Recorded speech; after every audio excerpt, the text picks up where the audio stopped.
So a great example of this is, let's talk about Netflix, okay? You all are very familiar with the Blockbuster Netflix story, right? Netflix comes along, it starts sending things to people's homes. They pull off 20% of Blockbuster's customers. That 20% now, take that volume out of the stores, the overhead of the stores is too high, and the profitability plummets, and Blockbuster goes bankrupt, and Netflix comes on board, right? Fantastic, wonderful story, and of course, the stock does really, really well. Until what happens? The CEO of Netflix says, there's this thing called streaming coming along. And I might have a really, really good business sending CDs places, but I don't really know the streaming thing has the possibility of making that business really crummy. And the stock market goes, yeah, you're right. And they beat the heck out of him, drive his stock price to nearly nothing once again. And he says what?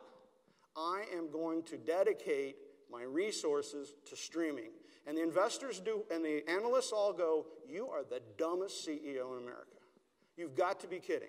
You have created this wonderful business. You know how to ship things out. You probably ought to compete, go after Amazon or something, because your core is understanding your customers and knowing how to ship things through the Postal Service. That's really your core. You ought to know what to do. And he says, no, that's not my core.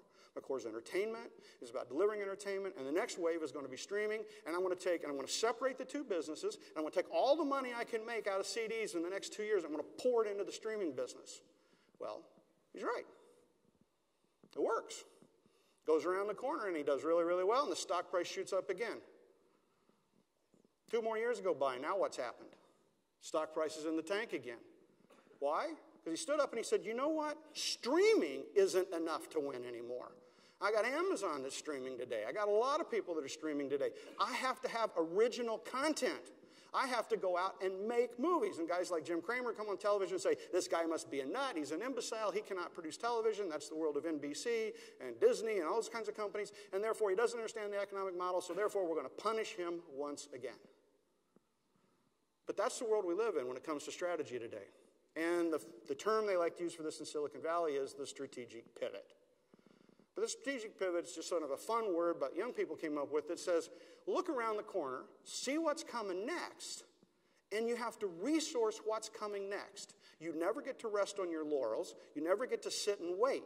You don't get to count the chips while you're sitting at the table, from an old song from years gone by, right? You got to keep playing the game. You got to keep investing. And as the good professor who gave the finance presentation before me earlier today said, you've got to keep investing in those things that earn above average rates of return. You can't just invest in what you always invested in because that's what you know how to do. You have to keep finding the new thing that earns the highest rate of return.